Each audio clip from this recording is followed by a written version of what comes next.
Welcome to the Finance and Governance meeting of the 12th of November 2025.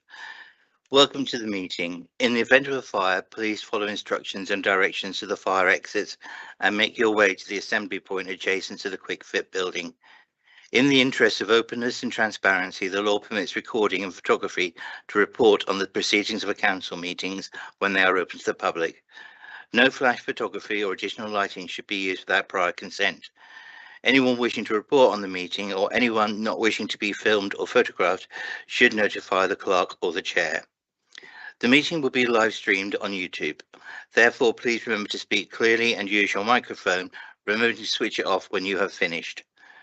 As the chair of the meeting, I have the discretion to suspend or terminate the live streaming if, in my opinion, continuing to do so would prejudice the proceedings of the meeting. Improper conduct or disruptive behaviour will not be tolerated. Please raise your hand to indicate your wish to speak and wait for me to call upon you.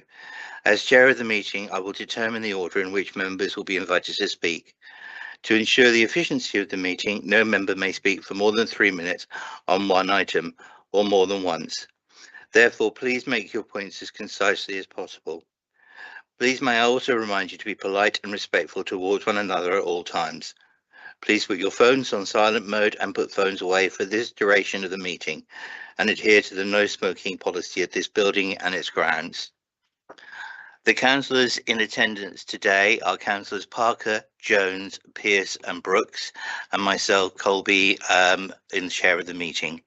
We also have officers present, James Cox, the Finance Manager stroke RFO, and Jill Hook, the Finance Assistant. If we can move on to item 72, which is to receive and consider apologies for absence. Yeah, we've received apologies from councillors Blowers, Ray, Rappensberger and Bagan with reasons provided. Thank you. Councillor Parker. I propose to accept. Thank you. Councillor Pearce seconding. Thank you. Can I see a vote, please? All those in favour? Yep. It's unanimous. Right.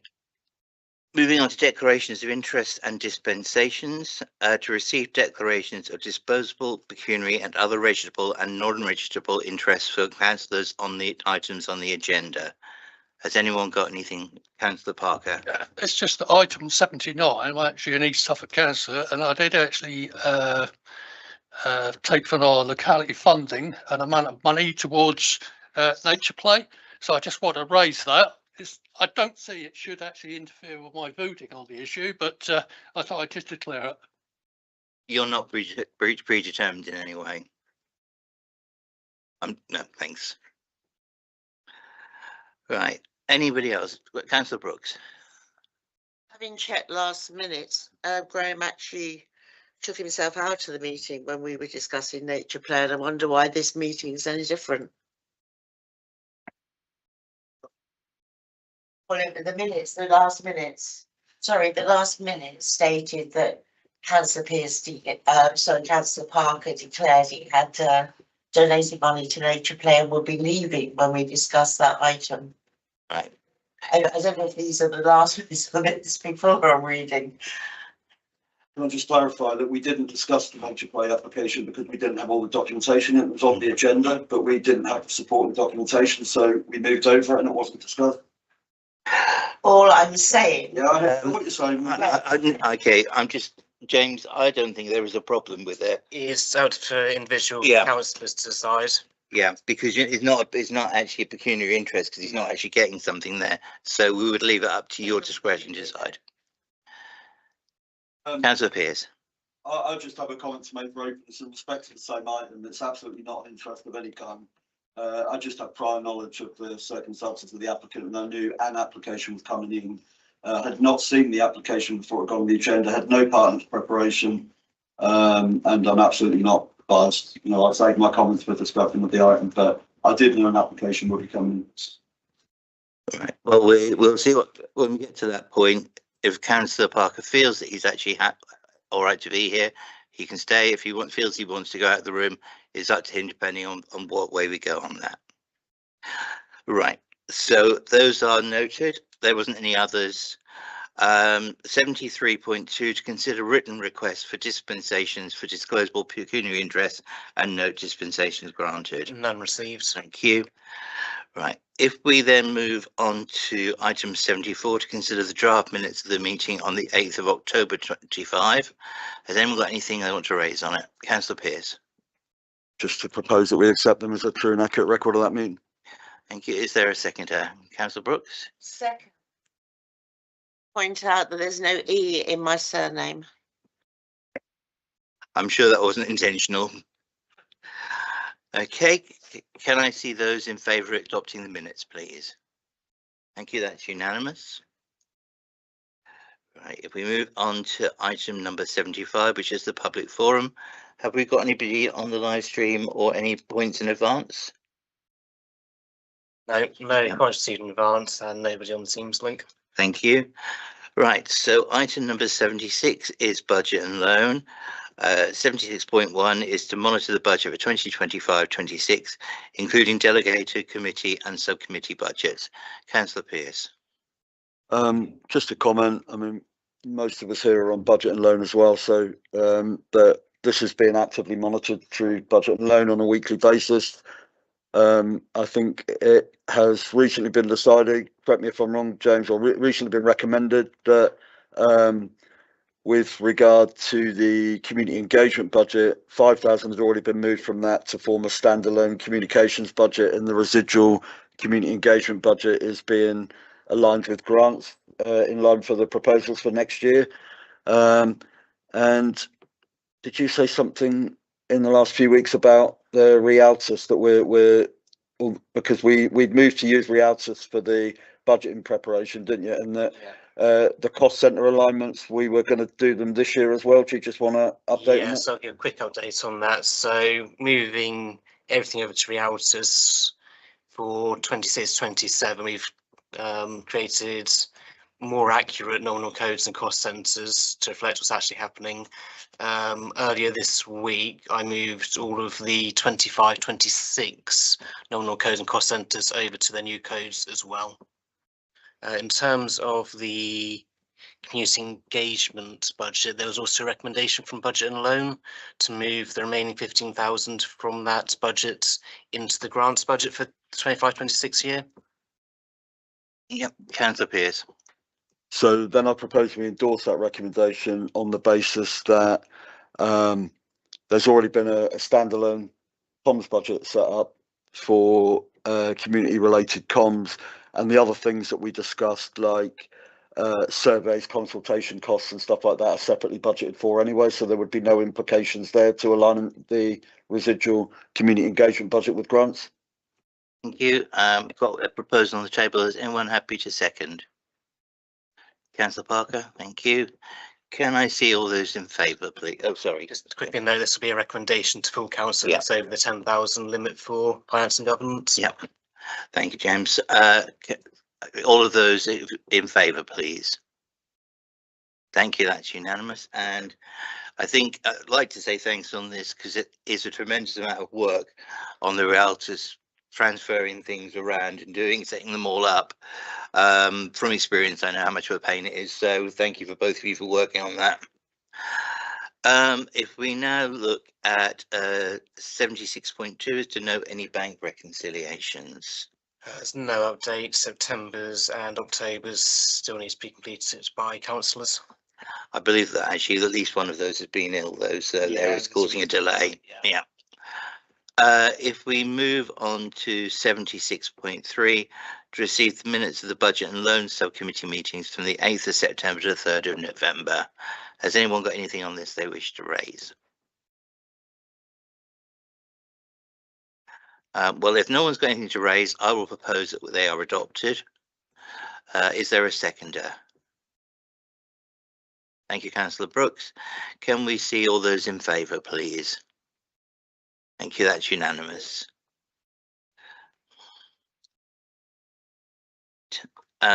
Item 77, payments and receipts. To note the income and expenditure reports for October 2025 and November 2025 to date, including payments made under delegated authority and has been scheduled circulated.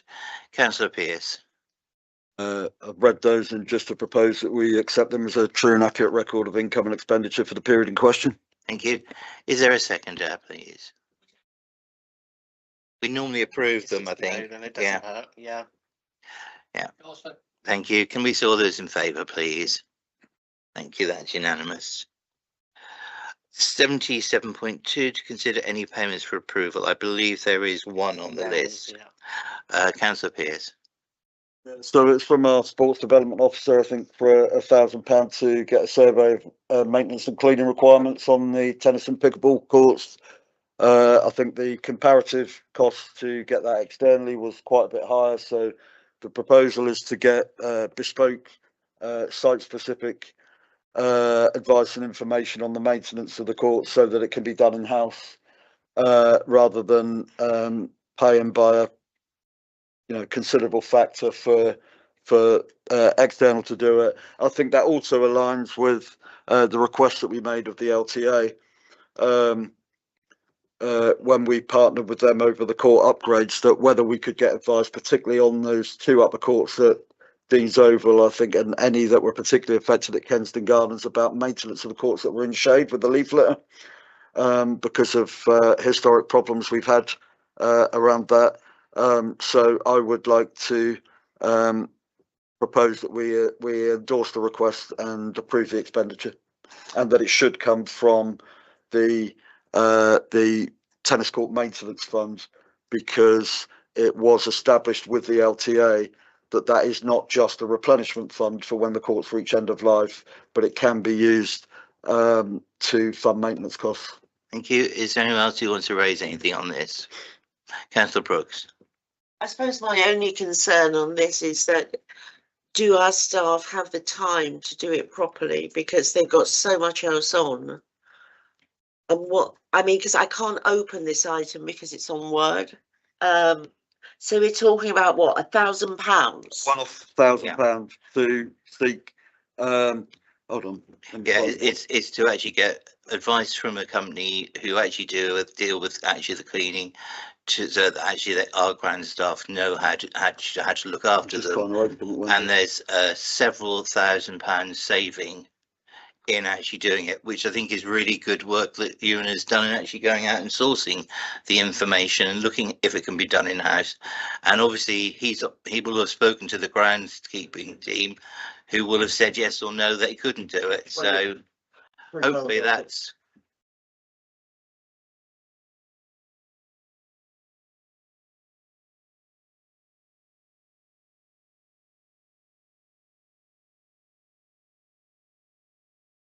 That's an investment then, isn't it? Yeah. Yeah. bearing that in mind. Are you happy to second or? Yeah. Okay, can I see all those in favour, please? Thank you, that's unanimous. That was the only payment we needed to look at. Item number 78 is grants. 78.1 is to receive a grant feedback form from Lydia Eva and Minkalo Charity Trust. Everybody's seen a copy of that, I think. They've obviously taken advantage of it and are going to have signs up to say that we've helped them. Councillor Brooks. I'm going to make this request again. I've made it before. We have so many items to read on finance and governance, and the labelling does not help.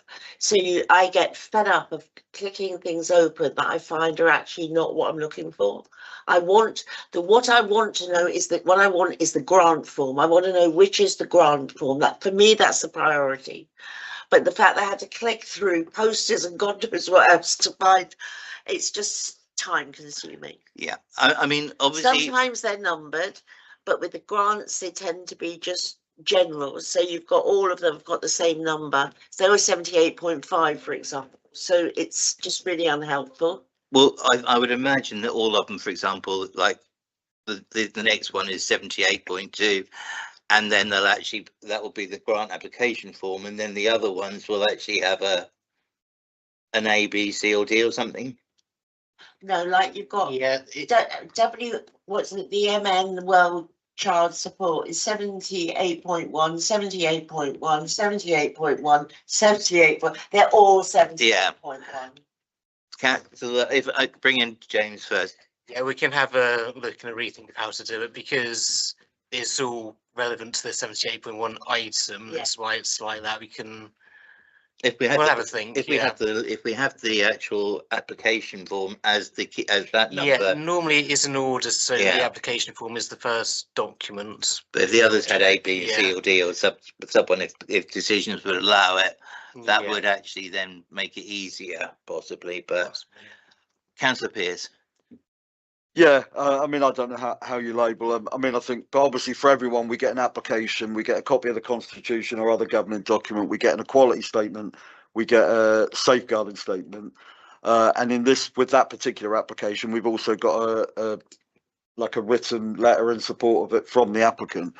So, I agree with Wendy. The first document you want to read is the application, but then obviously you do check the supporting documents. But you look at the application first, how you can actually, whether you do use A, B, C, D, or whatever after the number, so they're always in the order. I don't know. No.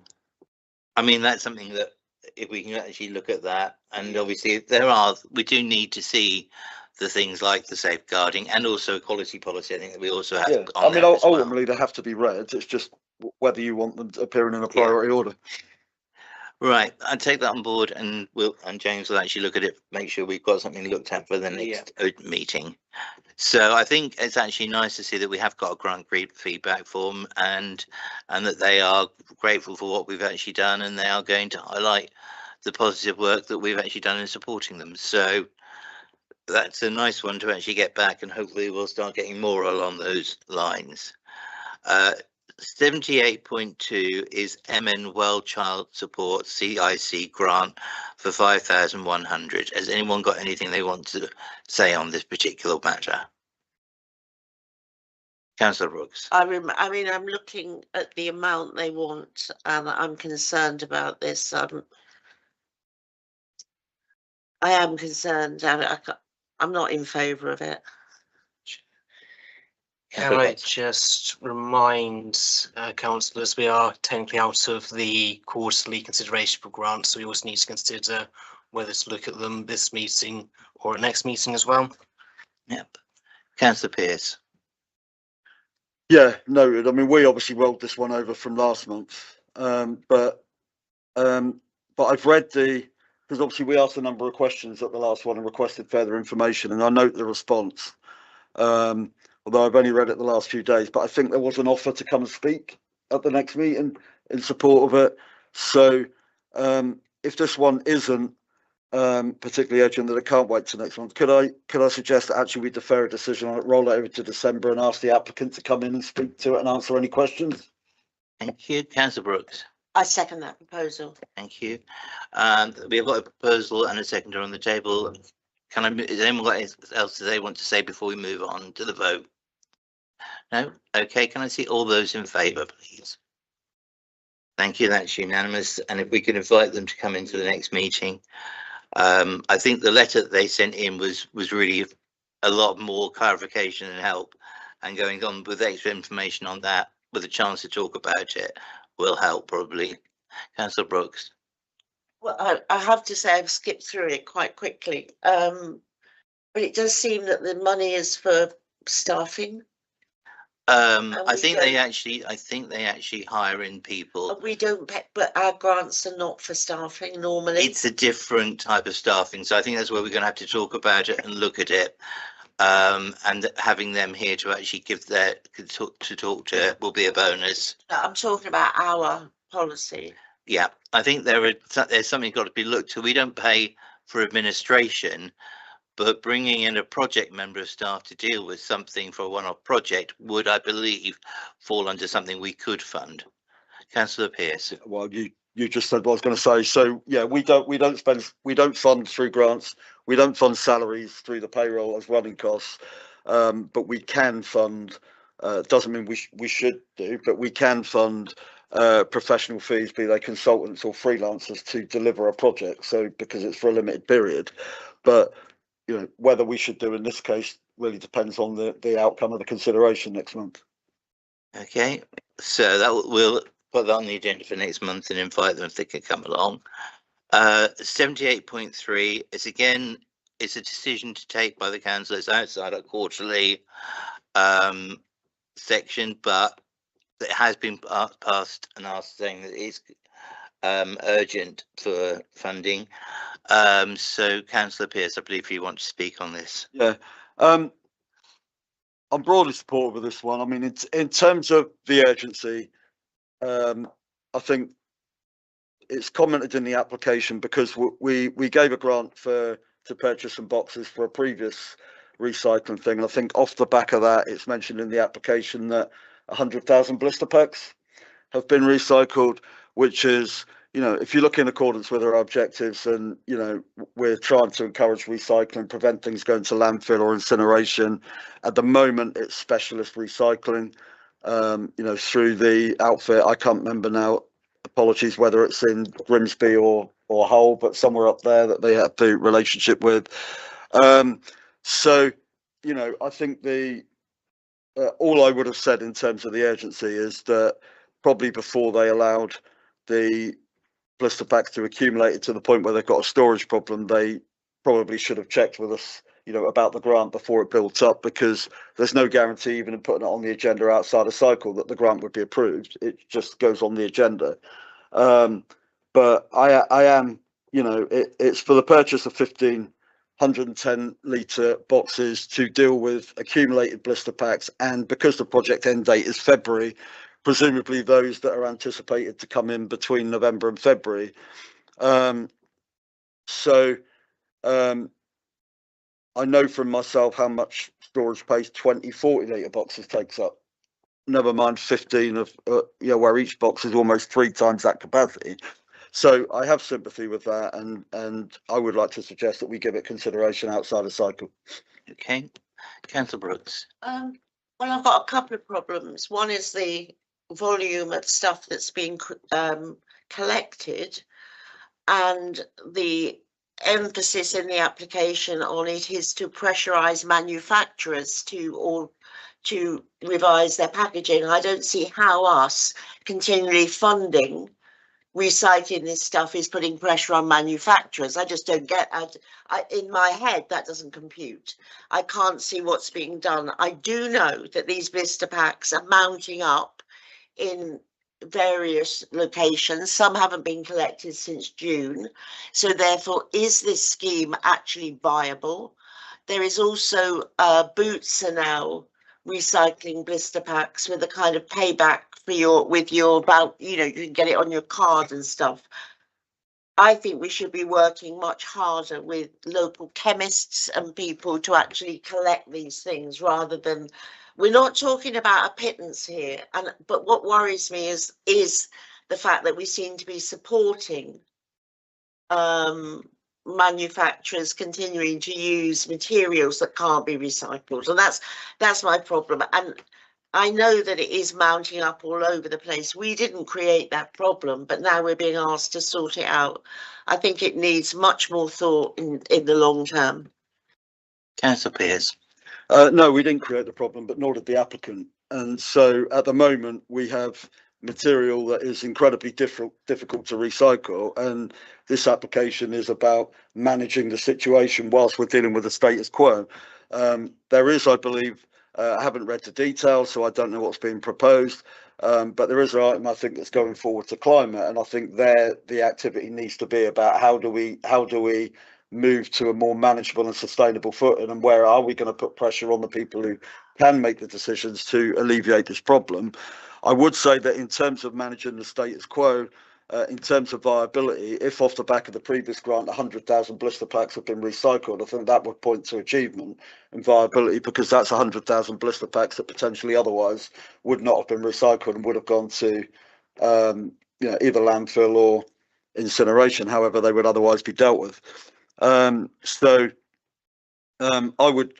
would like to propose that we do approve this grant on the basis that there are going to be subsequent discussions with climate about what we can do in the longer term to have a more sustainable operation, rather than just manage something that is, you know, as you said, you have highly specialised waste that is not easily recyclable, only through specialist arrangements, and that needs to change. So I think the two need to go hand in hand. Is there anyone else who wants to come in on this who hasn't spoken yet already? Doesn't appear so. Did you want to come back, Councillor Brooks? I just really want to reiterate that I think this needs much more thought.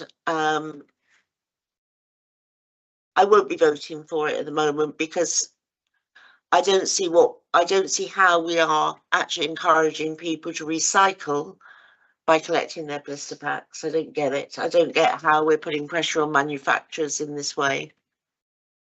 That's, yeah.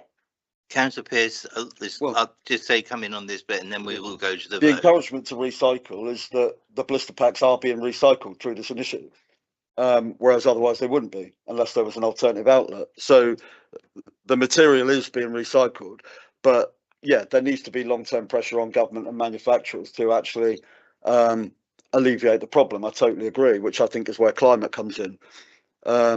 But I would just want to reiterate that actually this is a recycling initiative. It's not you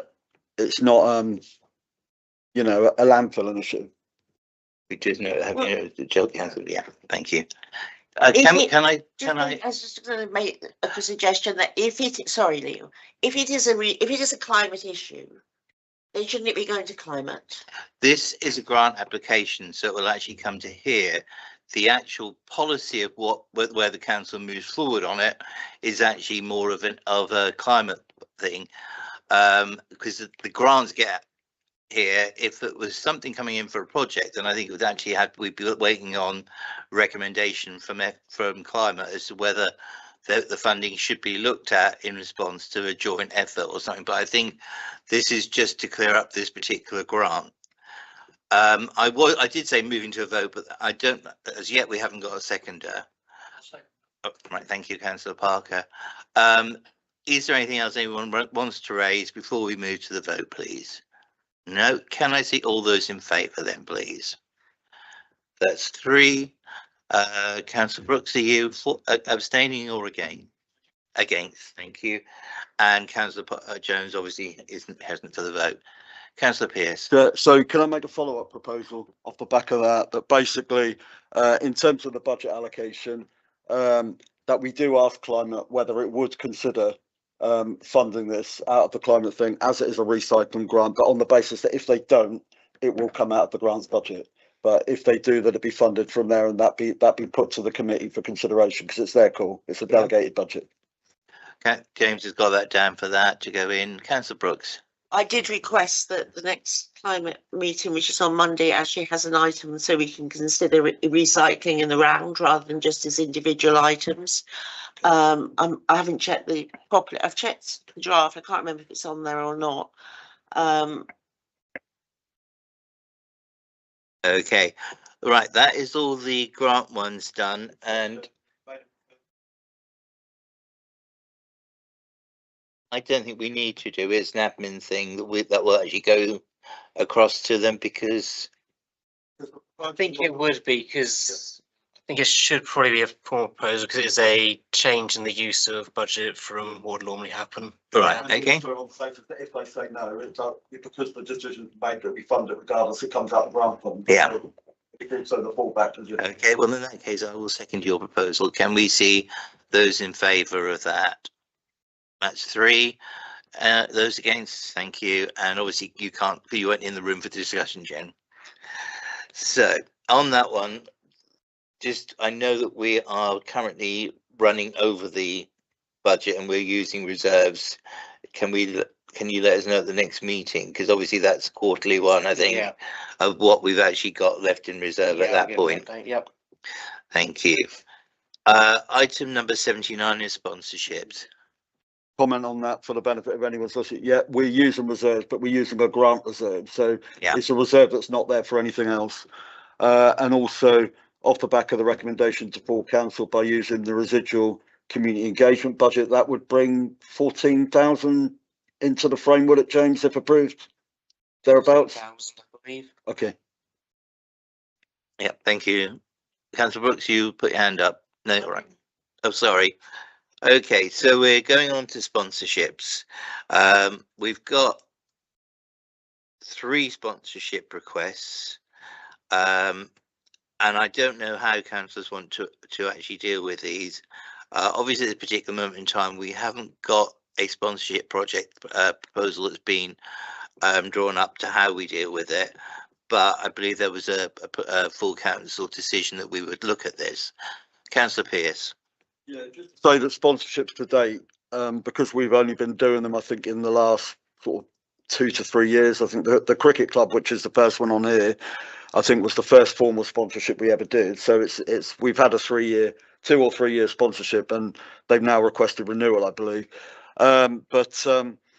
It's they have historically been administered under the grant awarding policy, but noting that certain elements of them, including the maximum amount and so on like that, don't apply to sponsorships. And also there needs to be something, because with a sponsorship, unlike a grant, you have an ongoing relationship between the town council and the applicant for the sponsorship period, which with a one-off grant you don't really have. Once the grant's paid and it's acknowledged, that's it. And so staff are in the process of drafting a formal sponsorship policy, but they have been determined to date as an extension of the grant awarding policy.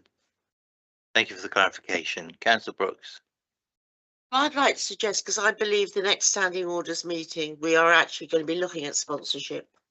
So why, as I don't think, as the cricket sponsorship, I think runs up until next April, does it? Why don't we just look at all the sponsorships after we've looked at our policy? Right. James, on that one, we are actually able to do sponsorships at this stage, even without the sponsorship, because we have full council approval to do that. Have we got an issue with any issues regarding where the sponsorship comes from, or have we actually looked at that? I'll just, and I'll once I've done that, bring Councillor Pearce in. So for these, well, first off, cricket specifically, it'll be from next year's budget, so it needs to be an individual budget recommendation for the 26-27 budget. Right, so that part's fine. The other two, I'm not sure when they would start. If they would start this year, it would be an issue because we didn't budget for it. But yeah, we are currently looking at creating a sponsorship policy to bring to the next F&G meeting. Councillor Pearce.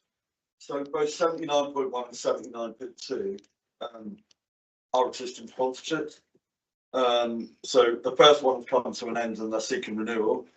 The second one, we have already agreed to sponsor them, but because they moved to the larger room, they're seeking an increase in the amount. So we've already agreed through a grant to fund the pro-rated amount for the remainder of this tax year. So the sponsorship arrangement at the full amount would be from next April, because we've already agreed to fund the increase for the remainder of this year. But the actual sponsorship policy is primarily to formalise what we already do, so that rather than do it as an extension of the grant awarding policy, we have a standalone policy that covers those differentials that I mentioned, including the ongoing relationship. So I would like to propose that we deal with 79.1 and 79.2 and that we defer 79.3, because I think there are other questions around that one anyway. But I think as one is the renewal of an existing arrangement, and the second one, we have already approved a sponsorship, and it's just a variation of the amount on something that's previously been agreed, which won't therefore directly be affected by formalisation of the policy. I would like to propose that we deal with 79.1 and 79.2, but not 79.3. Councillor Brooks. Well, I mean, I would have voted for both of these anyway. So it's not, I'm not being awkward.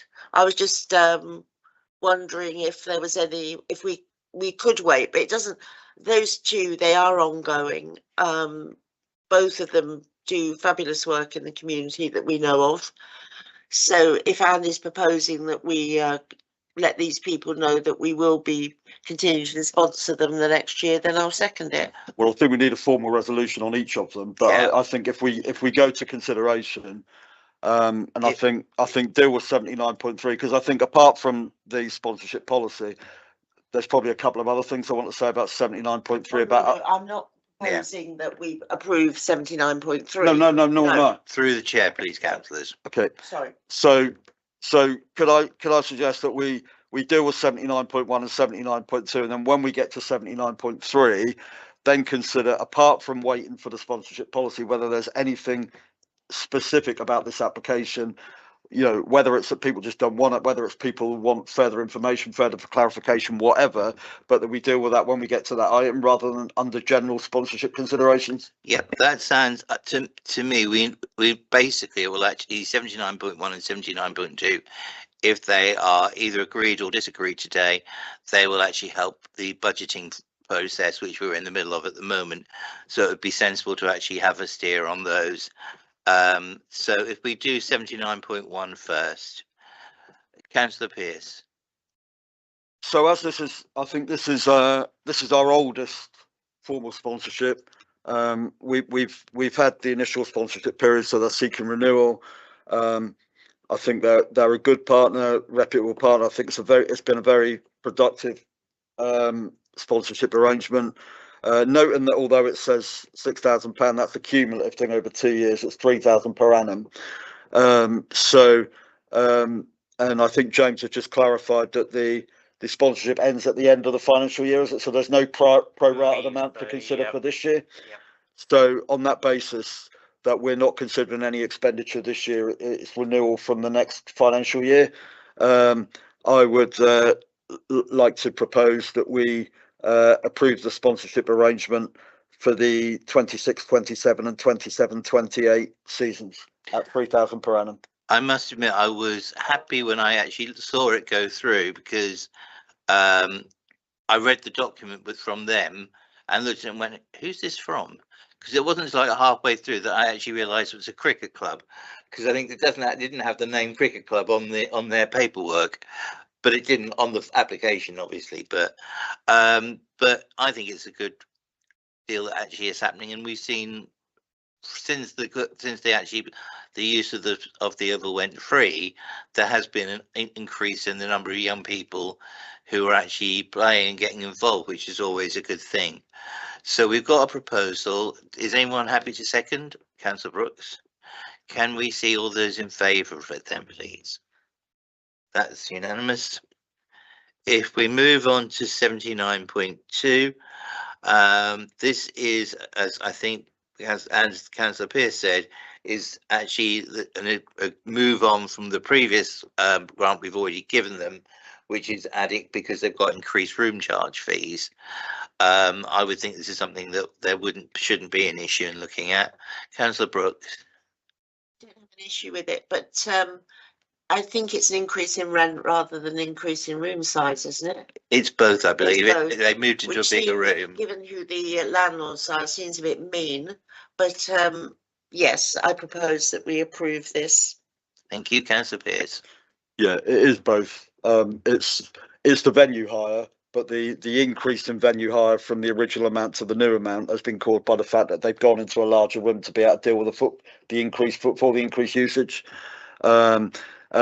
Just repeating what I said earlier, is that we'd already approved the sponsorship at the original rate, and then they've submitted a grant application for the increase for the remainder of this financial year, and that's already been approved under a grant. So this is to take effect from the beginning of the next financial year. Again, there's no expenditure in this financial year. Thank you. We've had a proposal from Councillor Brooks. Is there a seconder for this? Councillor Pearce. Thank you. Can I see all those in favour, please? Thank you. That's unanimous. 79.3. On this particular one, obviously there were a couple of suggestions that have been made already. I think the first one is probably to say, do we actually want to consider it this meeting, or do we want to defer it? Councillor Pearce, you were slightly ahead of Councillor Brooks. I don't think we should consider it at this meeting in terms of whether we pay or not, whether we're favourable. I think we should defer a decision. And I think in addition, I mean, the amount that they've quoted is like a huge amount, but emphasising again that's the cumulative amount over the sponsorship period. I think there's a wider question, because they acknowledge that they need to move to a sustainable model, which means to smaller premises. So the amount would come down. So even if we got to the stage of making a decision where we were minded to support, even if we got because they've acknowledged that they need to move to a sustainable model and potentially sustainable premises, and therefore their running costs might come down. Even if we got to the stage where minded to support it, I wouldn't be proposing to support it in advance. I would perhaps want to pay quarterly, and then, you know, if their costs, and then work with them to bring their costs down. But I think before we can even have that discussion, I think we need to separate it from the crowdfunder on Facebook, which I think is for arrears, because we absolutely cannot fund rent arrears. And I think we need to ask our staff to liaise with them, to establish their security of tenure, because there's no point even buying equipment for them if they're not secure in their current premises. And B, I would personally like some more questions about their governance, set up their governance documentation to understand how that works. Now, whether we just ask staff to clarify that and bring it back to the next meeting, whether we ask them to ask the applicant to maybe come in and speak to us, but equally, you know. Can I just suggest that actually, well, I'm sorry, Councillor Brooks. I was a little bit worried about some of the things that we were actually saying there, because we're talking about an organisation Yeah. and talking about their rent and rooms and things like that. I would just actually like to know whether councillors, if anyone wants to put it forward for discussion at this meeting or not. And then actually, if anything then needs to be discussed on this, I think there is more information we need to actually clarify some of the points that Councillor Pearce has raised. But Councillor Brooks, you were next. I've looked through this briefly. I've got so many questions, like everybody. So, I mean, and we need much more information. Much more. If our staff can find some answers, because they're saying things like cheaper premises. My understanding is where they currently are is pretty cheap. So it's going for cheaper premises. Where on earth do they think they're going to find those for staff? I would say let's not discuss that. What you're proposing. We defer this item, no more chat on it until we have much more information on them. Thank you, Councillor Pearce. Yeah, I'm happy with that. I would just like to say, Chair, that if they hadn't gone public themselves, I wouldn't They have have, mentioned have they, Cole? Yeah, they have, because I they wasn't launched sure. the crowdfunder on Facebook. So they have actually made their situation known. Yeah. And that's where I'm saying I think we need to get an update on what's come from it. It wasn't a rebuke or anything. It's just that No, I no. was concerned that actually talking about an organisation in those ways, maybe people may not have seen a Facebook No, crowdfunding or whatever. So but if they hadn't gone public, I wouldn't even have mentioned it. But I do think we need to ask those questions. very much so. So I will propose that we defer this. Is anyone happy to second deferring? So Councillor Brooks, can I see all those in favour, please? Thank you. That's 4. 1 abstention. Thank you. Okay, if we move on to item number 80, other financial and government matters, 80.1, to note responsibilities for reviewing the risk register and consider the relevant risks and ensure implementation of the control measures. James, can I pass this to you? Andy, so the risk register was circulated in the meeting papers. It's going to each individual committee to look at their own individual items. So Can't hear, great, James. try and speak louder. So yeah, risk register was circulated down to the Finance and Governance Committee at this meeting to look at the governance items. There's 5 in total. It, I believe, was agreed at the annual meeting in May. It's just any review or any comments councillors want to make on items under governance. Thank you. Councillor Pearce. Yeah, I mean, I have read it, and there's no material change from the last time. I'm pleased that the amber and red items, that the reason they're amber and red is because if they were to bite, the impact would be severe, but the likelihood in each case is very low. It's either 1 or 2. So because the overall risk score is multiplying impact by likelihood, I guess the threshold, I haven't gone back up to the top, but you know, obviously there's a threshold that if the score is above this, it's amber. If it's above that, it's red. And it's F3, I think, that still slightly concerns me. I'm less worried about G3 because we're attempting to manage that through standing orders and so on. So we'll see what comes of that. But F3 council spend is not aligned to council priorities. I mean, we take the likelihood is 2, which is the important thing. It's not likely to happen, and I think that reflects the fact that we do consider the usage and the priorities, you know, whether it's done in full council, whether it's done in committee, not just in line with the council's priorities, but the terms of reference of whatever committee is considering it, and with the overriding requirement for value for money and so on, and benefit to community. But and obviously that's been built on recently with adoption of the council business plan as a working document. So there are things that we are doing here actively to keep on top of the controls. But if ultimately, you know, the impact, if it ever occurs, is always going to be a 4. That's not going to come down. So, but if ultimately the likelihood is 2, then unless that comes down to 1, that's always going to be a red, despite the fact that we're doing everything we can to keep on top of the controls and mitigations. And we should be able to get items that are off red at least onto amber, even if we can't completely remove the risk.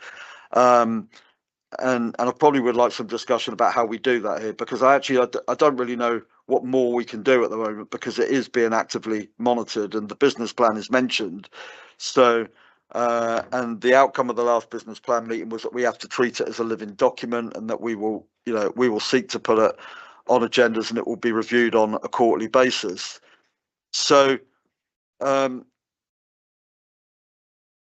it just seems, you know, it is quite literally and metaphorically a red flag for something that is actively under ongoing review and control.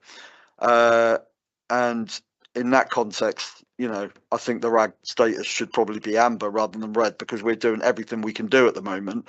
But you can't just turn it amber if the score is still going to be 4 and 2. So I'd probably, unless anybody has any comment to make on that now, I would probably ask staff to take that under consideration, and whether we can have a follow-up discussion at the next meeting on actually, you know, how that RAG status, in light of what we're doing, can be reduced to amber. Councillor Brooks. So the headline is council spend is not aligned to council priorities. I can only think of one grant that we've given that wasn't aligned to our council priorities, as I see it. I'm not going to say what it was. I don't know why it's red, because as Andy said, we do closely monitor. It seems to me that it's just red, just somebody has there's no justification for it to be red, because it is closely monitored. When there was, you know, when we boosted our grants from the reserve, that was closely monitored, it was talked about. It's not something where all of a sudden we found out. It just seems to me that it's red because that's what staff feel it should be, rather than there's actually any evidence for it being red. I think James is probably going to say exactly what I'm saying. It's a risk. It's not saying that we don't do it. It's a risk. Yeah, so in this context, red, it's the highest risk rating. That isn't necessarily a bad thing. It just means that it's the highest impact, highest likelihood to make it. So if you scroll up in the document, there's a table of what it classifies as a green risk, amber risk, or red risk. If you look next to it, though, there is also the controls in place to stop it happening. So the first part, or the left side of the document, is the impact likelihood risk rating, and there it says what we're doing to mitigate it. I believe it'll always be a 4 impact, just because it is one of the worst things that could happen. It's always a risk, always likely, there's 20 councillors thinking might not be aligned, which is why I've got documents in place to stop it happening. Councillor Pearce. Yeah, I agree. So basically the things in here are risks. It's not a headline saying that council spend is not aligned to policies. It's saying that if it wasn't, this is what the impact would be. But my point is that on any risk register, if you have a red item, then essentially you jump on it. and in mitigating it, you try and get it down to no worse than amber. For something to be permanently red is a concern to me, because for something to be permanently red suggests that we're not taking effective action to mitigate it. So I agree with James that the impact score is never going to come down, because if council spend was not aligned to council priorities, the impact is always going to be severe. The likelihood is low already, it's 2. So I think the only way that we can realistically get down to amber is through the controls, is if we can justifiably, not arbitrarily, reduce that likelihood from a 2 to a 1, on the basis that the controls are as stringent as they can be. And the controls are there at individual level. We've got the business plan.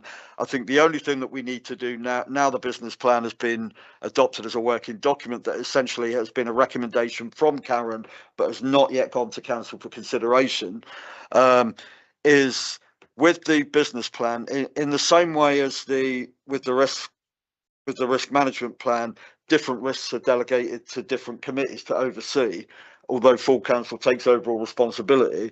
I think a similar thing is being envisaged with the objectives in the business plan, is that different committees and subcommittees will take responsibility for monitoring different objectives.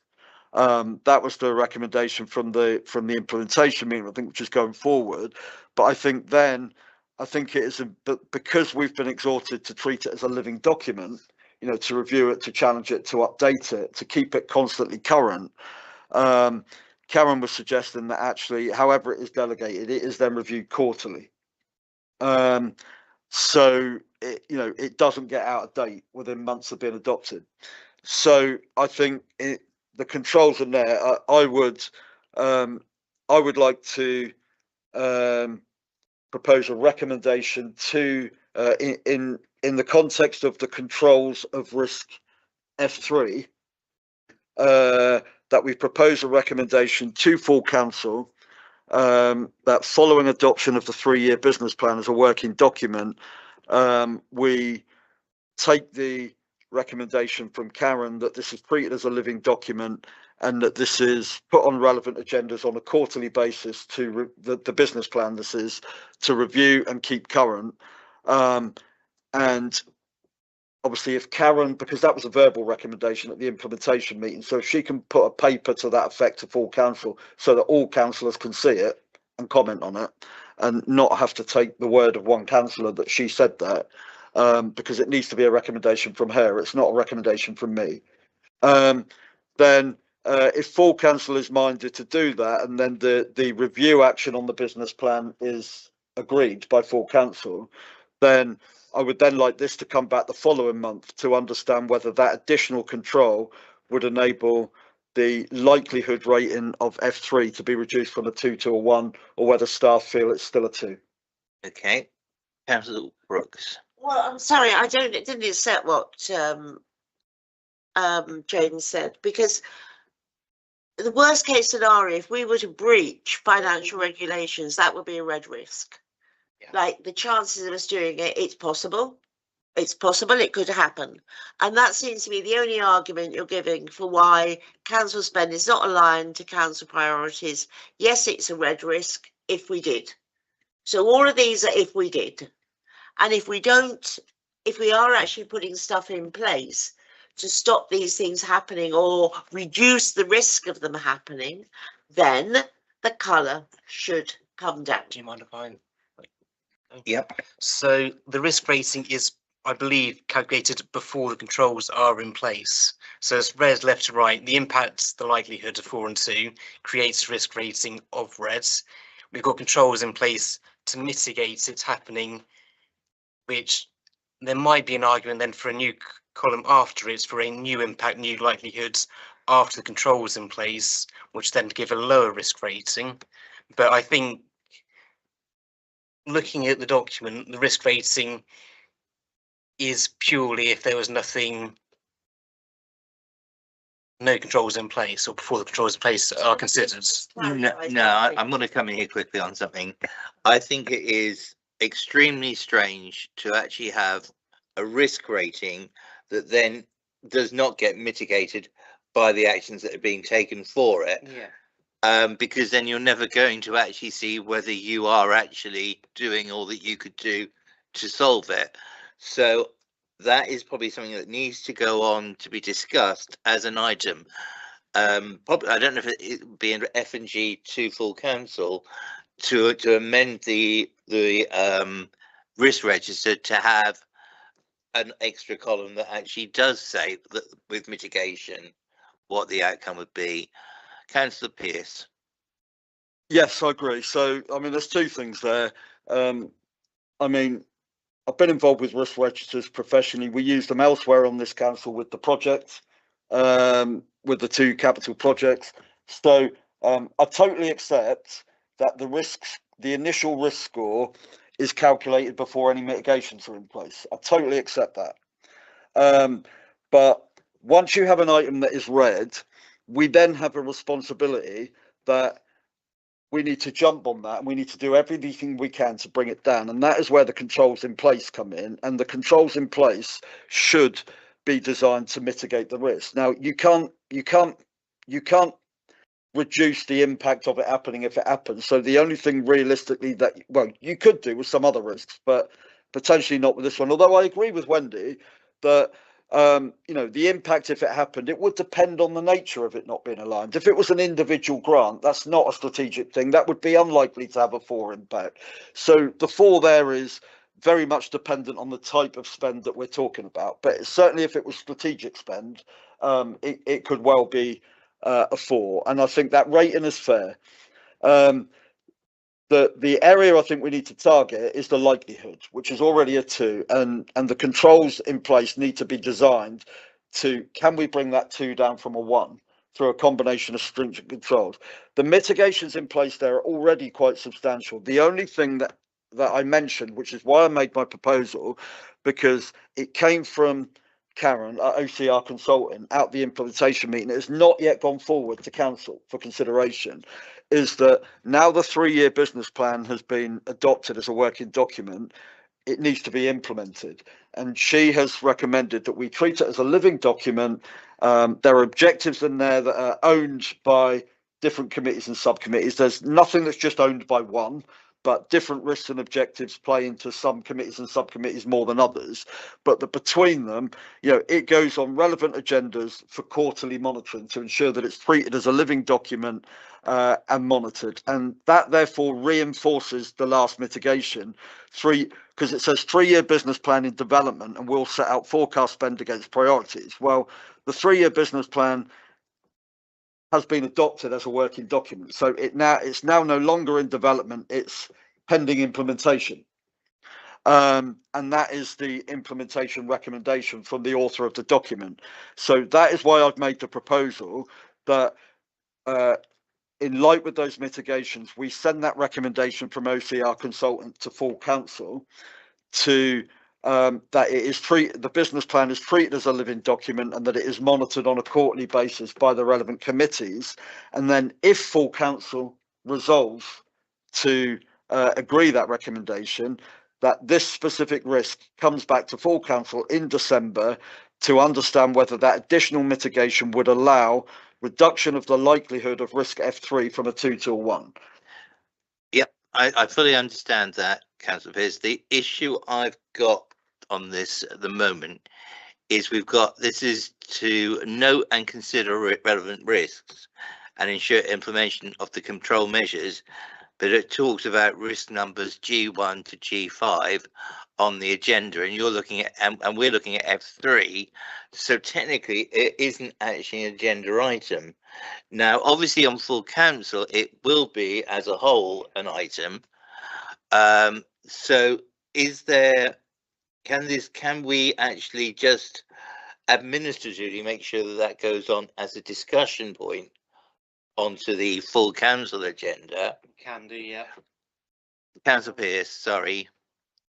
Well, point taken, Chair. I hadn't actually picked up that we were defined on those risks, because it should be with us to consider all risks that are the responsibility of F&G, which includes the ones that are prefixed F.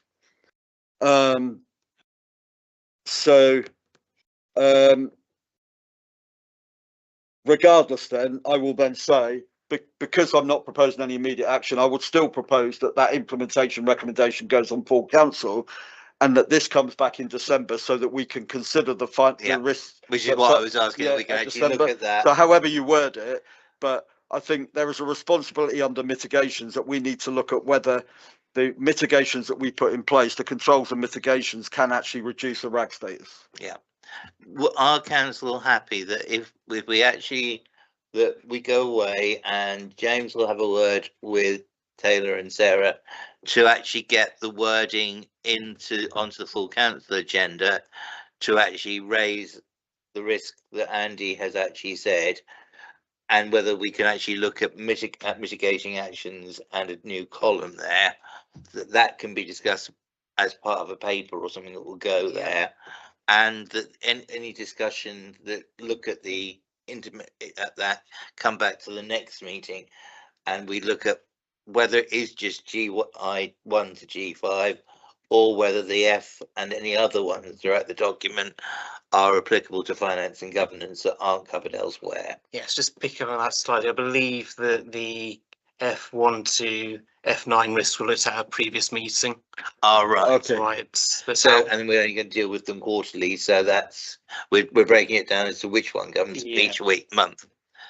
Thank you, Wendy. Yeah, Sorry, well, I Councillor actually wanted Brooks. to look at G3, which I think we can because it's on the agenda. Yeah. Yep. I'm not basically saying it shouldn't be read, but I am wondering about what you've what's gone into the box in terms of controls. We have a complaints procedure that is not particularly good. We have a monitoring officer that isn't very good. So yes, it should be read because it's recent. Actually, it's recent. There is actually news from the government. There is actually going to be some action over councillors and the Nolan principles and behaviour, blah, blah. Hopefully it won't be so watered down that nothing happens.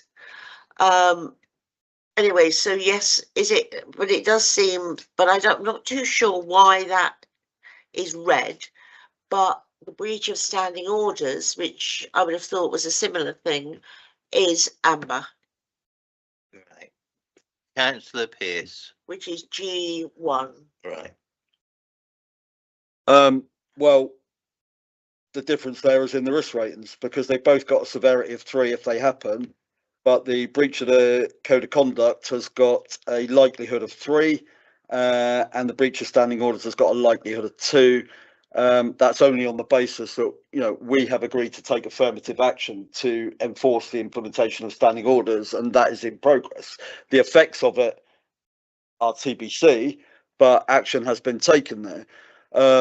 We have limited ability to take action in relation to code of conduct. I would actually say, in terms of the mitigation, complaints procedure in place and reviewed on a regular basis actually needs to come out as a mitigation, because we have no authority through our complaints procedure or through any other thing. The town council has no authority at all to adjudicate on the behaviour of its members in relation to the code of conduct. That's strictly the monitoring officer. So all we can really do is prevention, which is through upholding of standing orders and policies. But ultimately, if a complaint about a member's code of conduct is received, it goes to the monitoring officer and is adjudicated by the monitoring officer. It does not and cannot legally be adjudicated by the town council. So as a mitigation, I would say that one's out of place in relation to members' code of conduct, because the town council complaints procedure cannot be used in relation to complaints concerning a member's code of conduct. So the statement is fine, but it's not a mitigation for that risk. But you know, I think both of them, you know, need to be watched, and I think any benefit that comes out of what's been agreed through standing orders, you know, being tighter on standing orders, implement standing orders and policies in addressing G1, will have at least a partial knock-on benefit on G3, I would suggest. On G3, if we're talking about member, we talk about there being a complaints procedure. Would we then specify that as its members' behaviour, that it would actually be code of conduct, or is it actually complaints as a wider picture? Because I think Andy was saying there's members. Well, the only time I've attempted to use our complaints procedure was about staff, not about the town, not Yeah. about councillors. Councillors, you go through the monitoring officer and East Suffolk Council. The only time I have, the way you are directed to use, to make your initial complaint internally is to do with, I believe, our relationship towards, to staff. That's where. Staff or actions of the council and things like that. Yeah, It's not about a specific councillor, and that's No. where the difference lies. Yeah. Is that if it's specific councillor, it would, or group of councillors even, it would be the monitoring officer at East Suffolk. Yeah. Anything to do with the actual running of the business of the council, or staffing, or anything along those lines, would actually be our complaints procedure. yeah. Councillor Pearce? Yeah, the town council complaints procedure is not there primarily for complaints against staff. It can be used for Yeah. that purpose, but as you said, Chair, the main purpose of the complaints procedure, that the main complainants will be members of the public, not councillors, and it will be against the town council corporately for decisions, actions, inaction, as the case may be. Something is probably as likely to be something not being done as something is being done that they disagree with. But it is for actions of the town council corporately or the staff, either collectively or individually. Anything against the councillor, if it was captured by the code of conduct, is the monitoring officer, and there is a redirect in the town council complaints procedure that basically says, if your complaint is about a councillor under the code of conduct, please write to the monitoring officer at, and so on. Because we have no legal jurisdiction. We would be exceeding our jurisdiction if we attempted to use it for that purpose. Can I see clarification? Because I haven't got the document open in front of me with having the agenda. I'm struggling with that still. But is it specifically members, or is it a wider, the actual G3? Is it specifically aimed at? Yes. It is code of conduct. The G3, This is code of conduct. so the G3 risk is members fail to behave in accordance with the members' code of conduct. So it's So- specific to members. In a way, what we're actually saying, complaints procedure, should really be the East Suffolk Code of Conduct, the Code of Conduct, and that procedure, which then, if you've got that in there, Should be removed. Members fail to behave in accordance with the member code of conduct. For them to say a complaints procedure is in place, that is wrong. Because if we are badly behaved, if we break the code of conduct, that complaint goes to East Suffolk Council. It is not dealt with by our complaints procedure. that's basically what I was just saying, is that actually we change it to the Code of Conduct and the monitoring officer, which then shows that there is no action we can take, and that then leaves it as read because there is nothing that we personally can do as a council can do to mitigate that. Councillor Pearce? Yes, but if you're not going to remove it and you're going to do that, all you can say is East Suffolk Council Code of Conduct complaints procedure in place. Yeah. You should not leave the bit in that says and reviewed on a regular basis, because we don't review We it. don't know. I don't know. So Is it? are you going to propose that we actually do that wording to replace it? Because we probably need to actually do a formal proposal for this to be considered. I would probably merge the last two items, because the last item says monitoring officer role in place. I would just merge the last two items to say ESC Code of Conduct complaints procedure in place, administered by ESC monitoring officer. Yeah. And that would then And leave cover it it. like that. Is everybody happy if we do that? Can I have a seconder for it? Oh, Councillor Brooks, thank you. And can we see all those in favour, please? Thank you. And that then clears Okay, so that one up for you. just a minute, I've just seconded something. I want to be clear that I'm seconding the right thing. You're also hopefully removing training to be removed on a regular basis if complaints are received. So basically, because this is about the code of conduct, we've got code of conduct policy adopted by the council. I don't think we have any choice on that one, do we? You do, actually, each council can write their own code of conduct if Yes, they don't wish to sorry. do it. all members to sign declaration of acceptance of office and attend blah, blah, blah, that's all right. Training to be reviewed on a regular basis if complaints are received. Right, on that one, we wouldn't actually know if complaints have been received unless they're upheld and then the person doesn't actually follow what's been resolved for them to do, in which case the council would probably be informed. On the one occasion when I know there were concerns at East Suffolk about a significant amount of complaints, then actually training was organised by East Suffolk on the situation. So there is the possibility of training that would take place. Councillor Pearce. Yeah, I agree. And we would only know if a complaint is received if East Suffolk Council told us. And as you said, Chair, they might mandate training. However, I think it would be pertinent to leave it in as, and I would probably be inclined to leave it in as, it could be standing orders sometimes, but training to be reviewed on a regular basis, full stop, and delete the if complaints are received. Yeah. Because the issue with training is not about sanctioning a councillor for a code of conduct issue that's already occurred. It's about prevention.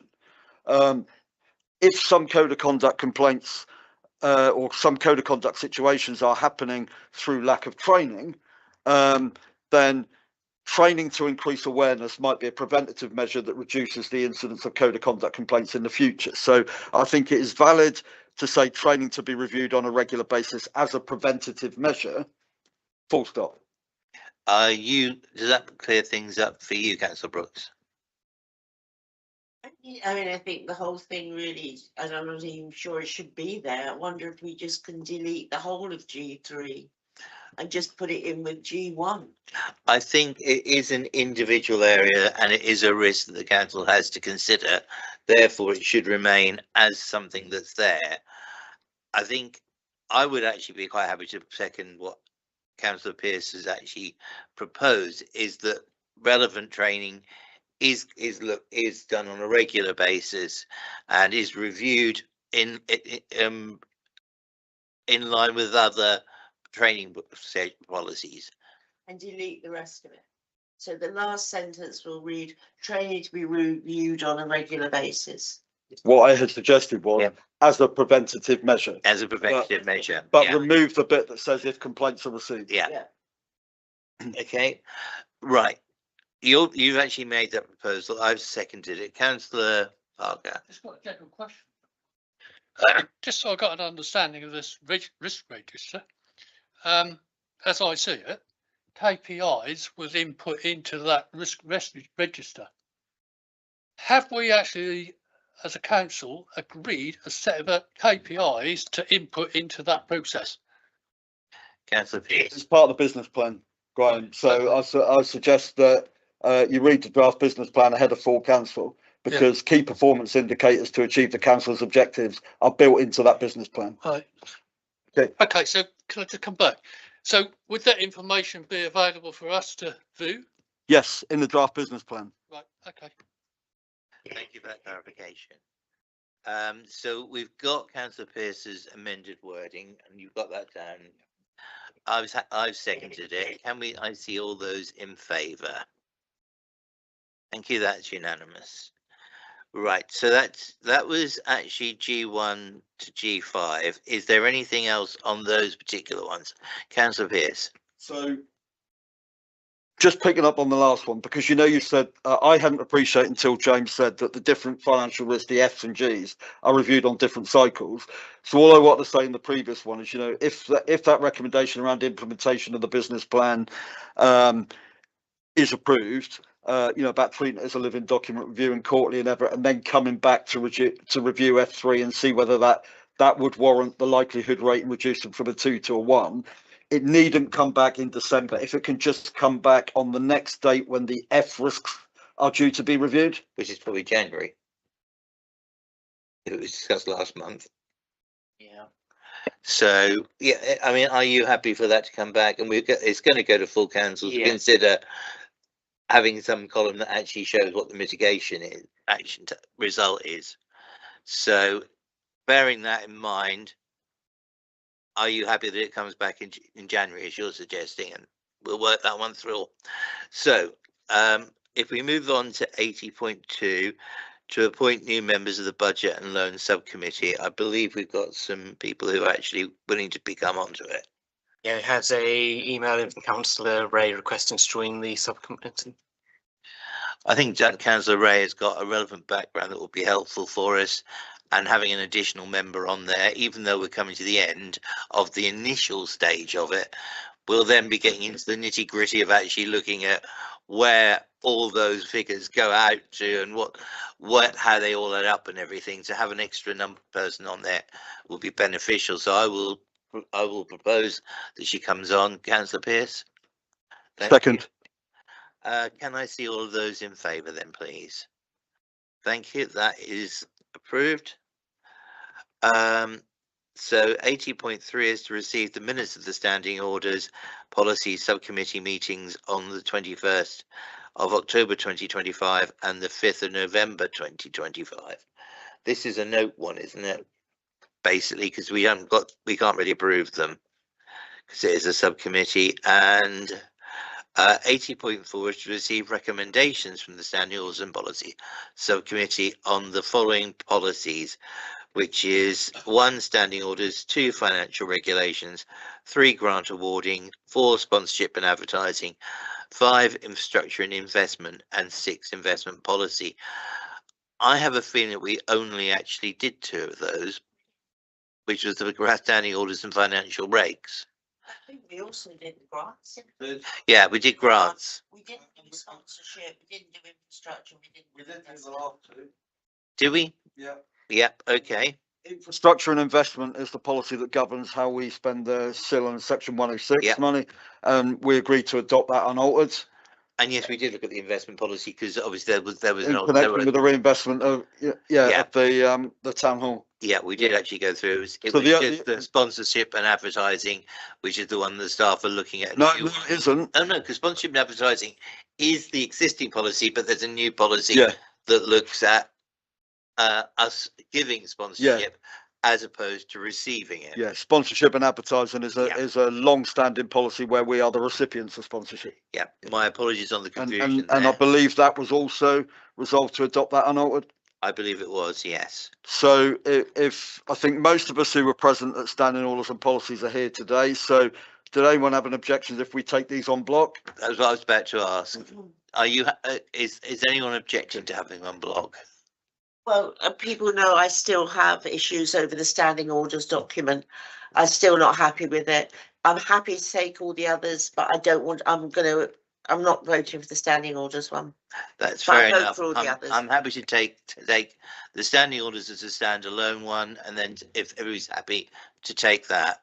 Councillor Pearce. Yeah, but can we just be clear on standing orders, that standing orders has been reviewed in 2 lots. So the first set of recommendations on standing orders, which include the conduct of meetings, have already gone to and have been accepted by full council on a trial 6 months. So the only new recommendations are those that I think were about Section 8 onwards. So we should not be revisiting any previous point of dispute that's already been to full council. Right, I must admit, I'm not sure where the point of disputes whether they fall into the second set as well as the first set. But to allow Councillor Brooks to register what she believes is the case, if we actually take standing orders alone and have a vote on that, and then do all the others so that it allows a member to actually show their votes. So I will happily propose that standing orders is actually adopted. Is there a seconder? Councillor Pearce. Well, as it's not delegated from full council, we can only. I'm not as a recommendation to full council. Yeah. Can I see all those in favour of that, please? Thank you. That's 4. Those against. Thank you, Councillor Brooks. So, and obviously no abstentions.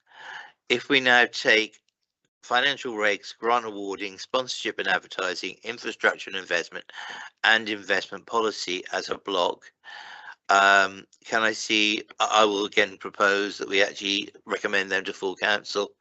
Councillor Pearce? Second. Seconded. Oh, you're slightly too late. But can we see all those in favour, please? Right, that's unanimous on that one. Right, the date of the next meeting will be Wednesday, the 10th of December at 10 o'clock. Items for the next agenda, can they be into the office in good time? And I don't believe we've got anything we need to go into confidential session for, so I will declare the meeting closed. Thank you.